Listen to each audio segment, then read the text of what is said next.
I am over the moon to be the first one to be able to say, thank fuck that's over. Was hard Sorry, watching, Tim. wasn't it? Oh my God.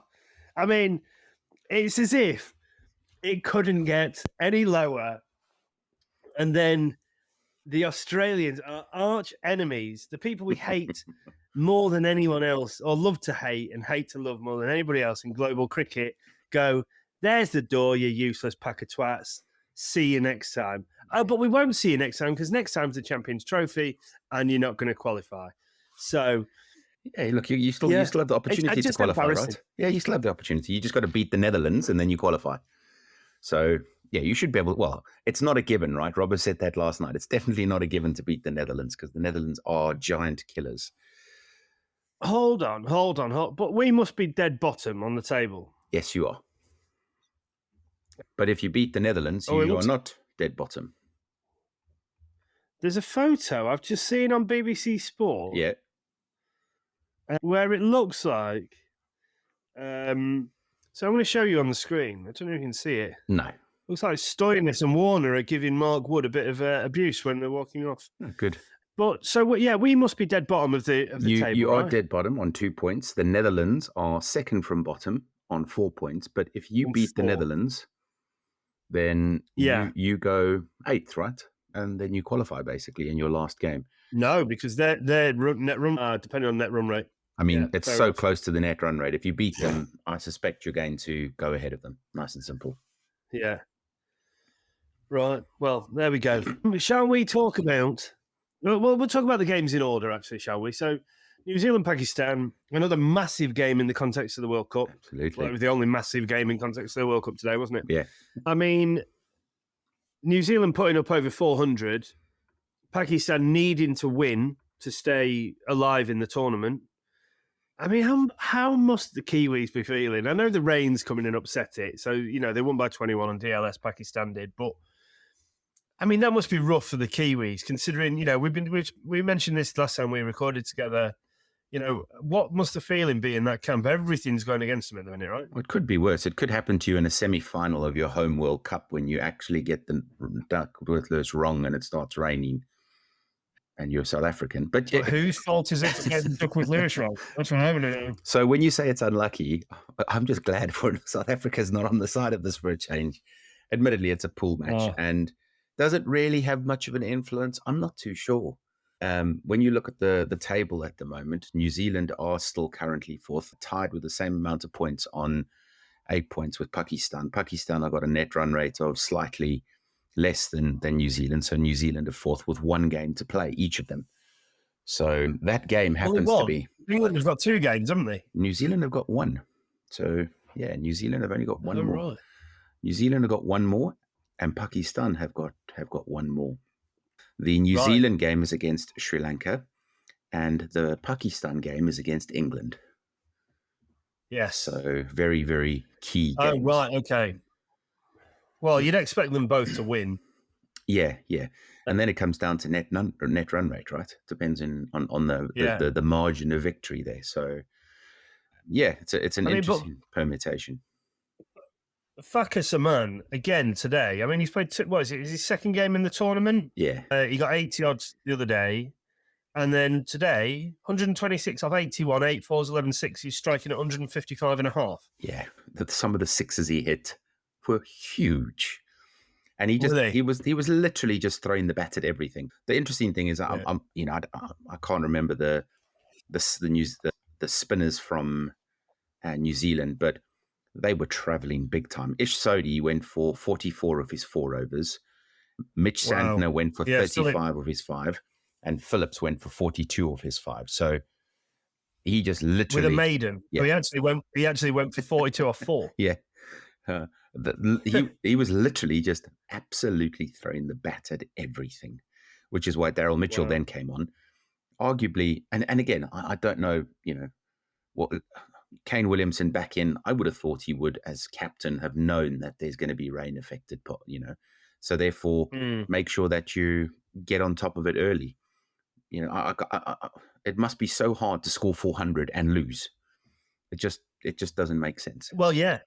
Yeah, I mean their camp at the minute must be really in a funny place mentally. All the injuries. Lost 5 in a row They've now now, is that lost right? 4 on the Is it bounce. 4 or 5? 4, Yeah, I think. yeah, cool, 4. Yeah, and obviously won by only 5 runs to Australia today on DLS, having scored 400. Like, I mean, it must be a real tough dressing room to be in at the minute. They're obviously happy that they're still in the top 4, but you get on that slide, Yeah, yeah. and then it's quite hard to stop that trajectory, isn't it? Yeah. Who do you say they're playing? Sri Lanka in the last game. Yes. So yeah, you'd expect them to then, but then if they do get into the semi-finals and they're still plagued by these injuries and what have you, then yeah, it's going to be. I heard you say you'd been talking to, I think, was it an Indian friend or Yeah, Indian colleague who yeah. said that they were most worried by facing New Zealand. Yeah, yeah. He thinks that if there's one team that can beat India, it's New Zealand in the semis. He's not too worried about it. Did he give any reason behind that? Just a feeling, right? I mean, New Zealand are they're serial semi-finalists. They've got into how many finals once they, I don't think they've lost many semi-finals effectively. I mean, you look at the clutch games against South Africa, they've knocked South Africa out twice. I can't remember who they played in 2019 now to get into the final, but it wasn't Australia. It might have been, yeah, exactly. So yeah, because we played Australia. We beat Australia at Edgbaston. Yeah, so I think that's I think there's some hurt against New Zealand at the moment, and that's their feelings, right? So yeah, we'll see though. I mean, one person we do have to mention, Rachin Ravindra, 300. What a tournament that lad's had! I think they said a stat. It's the most hundreds by a debutant into a World Cup. So he's really got a stat on him over there. It's been interesting. I can't remember a tournament with this many hundreds in it. There's just so many hundreds, right? Yeah. It's just bonkers. So yeah, from that perspective, it's a bit crazy. So when I actually did flick over to watch a bit of the New Zealand versus Pakistan game, Ravindra was just out because I was trying to figure out their side, and I was like, well, if he's not batted at 3 and he's not batted at 4, well, they haven't dropped him, but then now looking at the scorecard, they dropped Will Young. Yeah.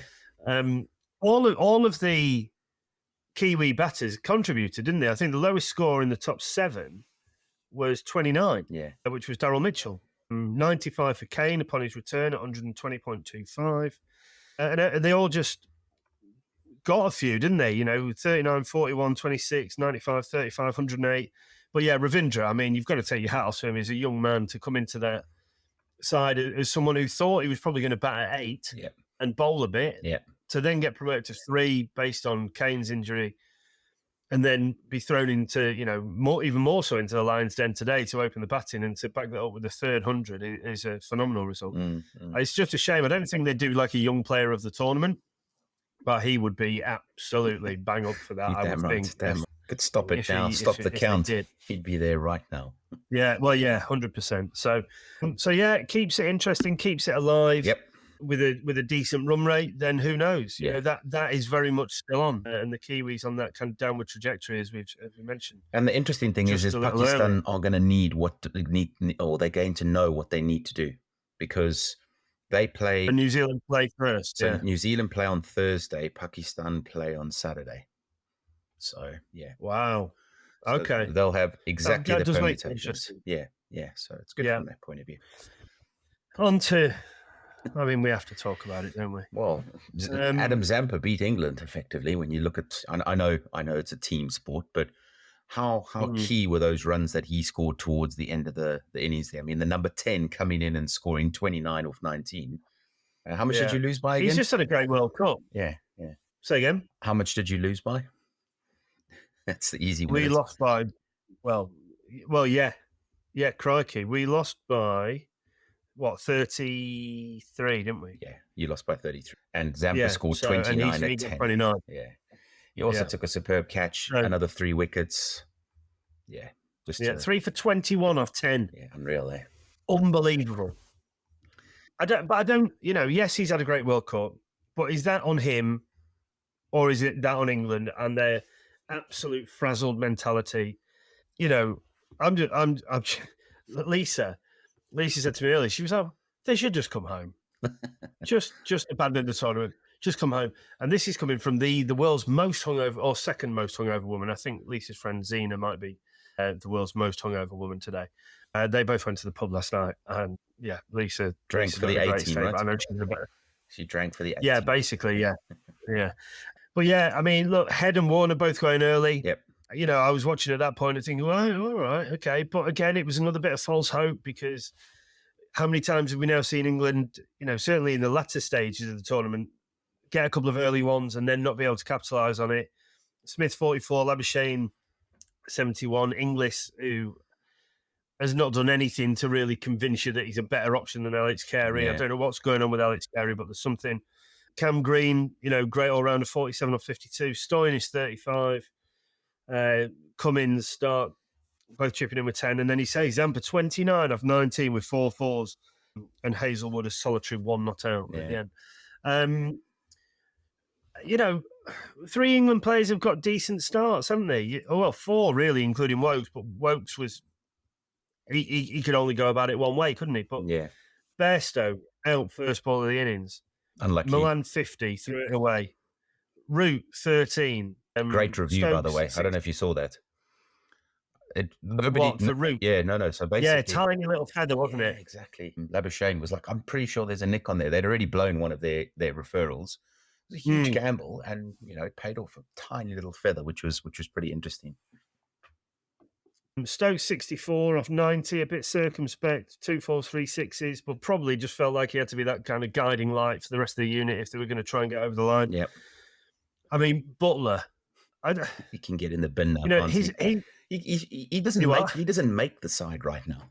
From my perspective, I don't know why they're still playing. Do you know? I was listening to it was Michael Vaughan and someone else on BBC Sport earlier when we were in the car, and they were saying his record in one-day cricket, 50-over cricket in India, is incredibly poor. He only averages something like 15. Oh, wow. Whereas opening the batting, he's obviously got a phenomenal record, for both for Rajasthan Royals and for England T20. But they're saying the role that he has in the 50-over side is so vastly different. And that, you know, and his stats in 50-over cricket in the subcontinent are very poor. Came out 42 or 43. Livingston, you know, has done nothing really to back up. You know, not the hype, because he's a very talented cricketer and he hits the ball cleanly and hard. But again, it's just not happened for him this World Cup with bat or with ball. Wokes 32 from 33. Again, as I say, could only go about it one way. As with Willie, who got 15, Rashid, who got 20. Yeah. You know, I don't know what happens from here for England. You know, well, there's no change, right? They've already issued all their central contracts, so they've set their squad in stone. It's not like they can get rid of people now. Oh, that's why we spoke about this, Robert and myself last night. It's like super interesting that they did central contracts in the middle of a World Cup. It's disruptive. It's wrong timing. No, they didn't. So they didn't. I don't know if you've seen the David Willey interview. No. That he did on Sky. But basically, they all knew when they met at Lord's before they flew out for the World Cup. So it was only announced to the public. So they all knew before they left for the kind of pre-season, the pre-competition camp. It's still noise from the press that they don't need in the middle of a World Cup, asking them questions about central contracts rather than cricket, right? Yeah. And also, why not do it after the tournament based on performance that you've seen in a, you know. Yeah, interesting. Though. So, yeah, look, we have been and will continue to be big fans of Rob Key and how he's gone about changing English cricket. But I do think he's kind of made a bit of a faux pas here. Something that we haven't mentioned yet, Mo Babat, who has been the performance director for England men's cricket, is leaving to become, I think, performance director. It might be at RCB. It's at one of the IPL franchises anyway. So that whole kind of backroom team that have built all this success, you know, a big part of that is Mo Babat, and he's kind of, you know, exit stage left. Yeah. You know, the law of, you know, it must be a great opportunity for him. He's an Asian, he's a British Asian. The opportunity to go and work in the IPL and kind of play his trade there, having been a huge part of what's made this England side successful, must be very appealing to him. But it does kind of scream of it's almost we need kind of post 2015 reset. Yeah. A lot of people saying that Josh should keep his job. I'm not so sure. People saying that Joss and Matthew Mott should be allowed to put this right. but what if they don't? Hmm.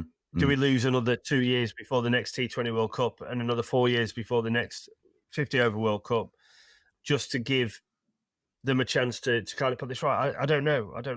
Time will tell. And I'm not paid to make that decision. Well, it'd be pretty cool to see Jonathan Trott come in and some guys. He's been very good for Afghanistan. It'll be interesting to see. For Afghanistan, yeah. You know, But I wonder whether,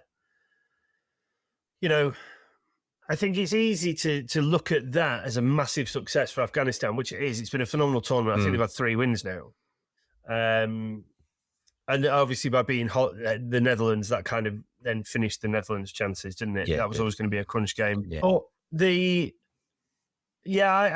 Jonathan Trott, interesting character. I've known him a long time. Not well, particularly, but, I always say hello to him. And he's quite a strange bloke in some senses. Very intense, He seems very methodical in the way he works. I mean, looking. Yeah, he is almost like too much, a bit past that. Yeah. In 2001, I first met him. We played in the same team in a cricket tournament in Thailand. But yeah, very, very focused, but like almost, too much, very much about himself and kind of almost closed off. Brilliant player for England, no question, in Warwickshire, and he's gone on to, do a great job with the Afghanistan national team. But I just wonder, I've leveled the question of Matthew Mott: is this too big a jump? Would we then look at Jonathan Trott and ask the same kind of question? So, what was Baz McCullum's credentials when he came in as Test coach? It's mostly. I don't think it's got anything to do with coaching, as in. Look, there's some tactical that coaches do. I get that. I think it's mind and mental performance that he needs to get out. A lot of man management, isn't it? As much as anything. Yeah. Anyway, we'll see. Baz and Ben have put this kind of very relaxed, not carefree, but go out, be positive, but not reckless. We have seen them be reckless over the summer, but then they've kind of reined themselves in and managed that a little bit. But yeah, it'll be interesting to see where the team go from here. I mean, David, by far our best player. Joe's had a terrible World Cup. Johnny Bairstow's had a terrible World Cup. Ben's only played, 3 games. Butler, terrible World Cup. Livingston, terrible World Cup. Yes. Before a couple of reasonable bowling performances from Wokes in the last 2 games. Terrible World Cup. David Willey and Reece Topley from the bowling unit, I think, are the only 2 seamers that can really hold their heads up. Yeah. Mark Wood's got the distance. Love him as we do. He's a brilliant character. He's a brilliant bowler and he bowls the speed I like. But ineffective. Yeah, and that's why they bottom, right? Yes. There's a clash of the top of the table tomorrow, which is going to be good to watch, hopefully. So this is India, South Africa. Yes, it is. I'm very much looking forward to watching this through slightly hungover eyes. I'm off to an event, as you know, shortly. But then I'm going out to get some fresh air in the morning. I'm going to play golf. Lovely. So I will, but so as soon as I can get my eyes around that, I'm very excited to see how that plays out, because that could well be a repeat, the final. It's almost like, would you take losing tomorrow? So based on you saying, okay, I reckon, I heard you changed it from 2 from 3 to 2 and 4 because you're a bit cheeky like that. But so if you say 2 in 4, 1 in 2, would you lose tomorrow to end up 3rd, so you don't play them in the semi-final and then take the win in the final? Of course you would. Well, we're not going to play them in the semi-final anyway. We whether we come 2nd or 3rd, we play 2 and 3 play each other, right? So we have to come 4th. There's no way you can finish 4th now. No, there's no way we can come 4th. All right.